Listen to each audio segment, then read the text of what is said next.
আজকে আমি এসেছিলাম সাগরদ্বীপের কপিলমুনি আশ্রমে, সেখানে পুজো দিয়ে আমরা এখন ফিরছি। এখন রয়েছি কচুবেড়িয়া ঘাটে। আজকে আমাদের পরিবারের কয়েকজনকে নিয়ে আমি এসেছিলাম ঘুরতে, প্রচণ্ড মজা করেছি আজকের দিনটা কিভাবে শুরু করেছিলাম চলুন সেটা দিয়ে শুরু করা যাক।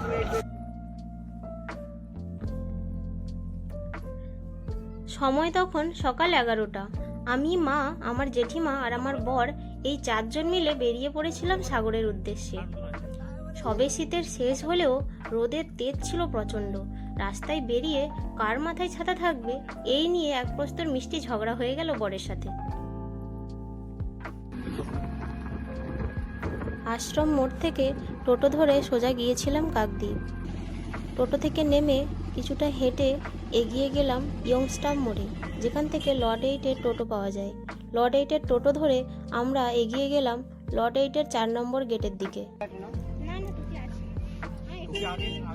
এই যে এনাদেরকে দেখতে পাচ্ছেন, এনারা সারা বছর তালপাতার কালারিং টুপি পাখা বিক্রি করেন। এভাবেই এনারা সারা বছর জীবিকা নির্বাহ করেন। এই যে দেখতে পাচ্ছেন গঙ্গাসাগরের গেট, এখান দিয়ে আমরা জেটের উদ্দেশ্যে হেঁটে চলেছি।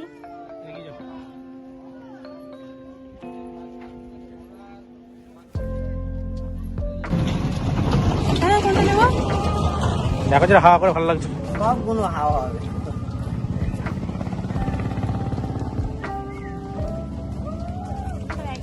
সব একই। পাখাগুলো দেখে খুব ভালো লাগছিল আর গরমও পড়েছে, তাই ভাবলাম একটা কালারিং পাখা কিনে রাখি। তো পাখাটা কিনে আমরা এখন টিকিট কাউন্টারের উদ্দেশ্যে যাচ্ছি জেটের টিকিট সংগ্রহ করব বলে।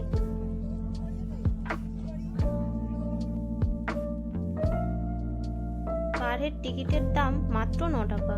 যেহেতু আমরা 4 জন ছিলাম তাই আমাদের টিকিটের দাম পড়লো 36 টাকা।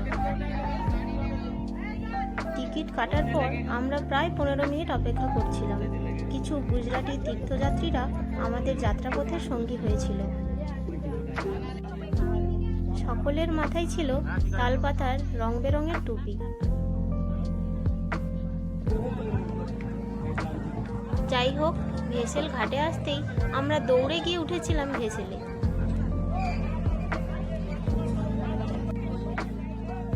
যাই হোক, সবাই তো ভেসেলে হুড়মুড়িয়ে উঠে পড়লো, যে যেখানে জায়গা পেল বসলো।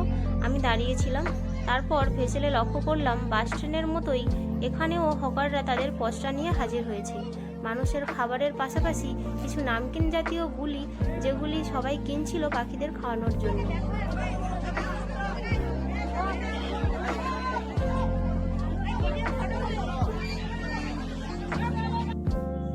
নন বেঙ্গলি বয়স্ক মহিলারাও দেখি তাদের সুন্দর মুহূর্তগুলিকে বন্দি করছে ফোন ক্যামেরার মাধ্যমে। দেখলাম অনেকে ভিডিও কলের মাধ্যমে পরিবারের সাথে শেয়ার করছে তাদের আনন্দঘন মুহূর্তকে।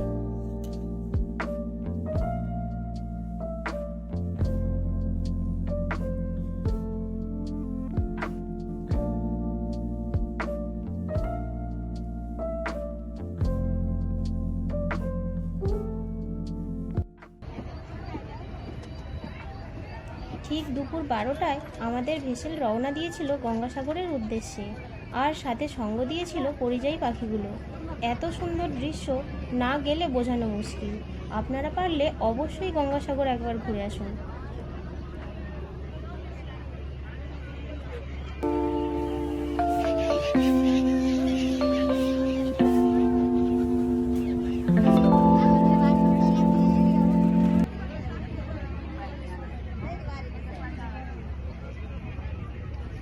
পরিযায়ী পাখিগুলোর কলতান উপভোগ করতে করতে এগোচ্ছিলাম।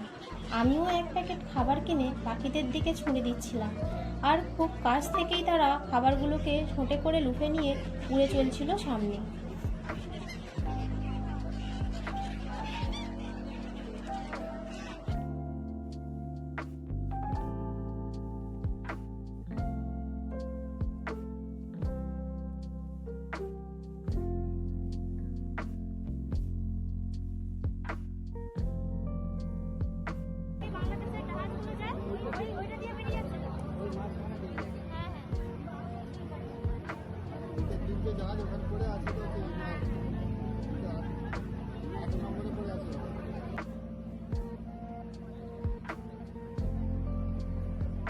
মাঝপথে ভেসেলের মধ্যে সাগরের বাসিন্দা কাকুর সাথে আমার আলাপ হয়েছিল।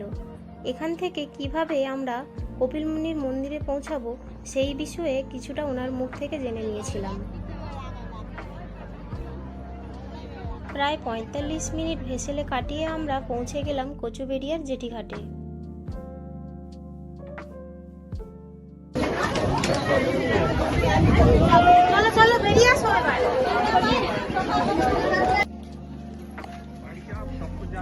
এই হলো কচুবেড়িয়ার জেটিঘাট। এখান থেকেই ম্যাজিক ভ্যান এবং বাস পাওয়া যায় কপিল মুনির মন্দিরে যাওয়ার। বাসে 40 টাকা এবং ম্যাজিক ভ্যানে 50 টাকা ভাড়া। আপনারা চাইলে রিজার্ভও করতে পারেন।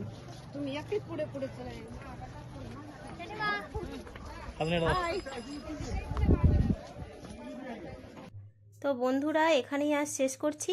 আসল চমক নিয়ে আসছি শীঘ্রই এই ব্লগের পরবর্তী অংশে।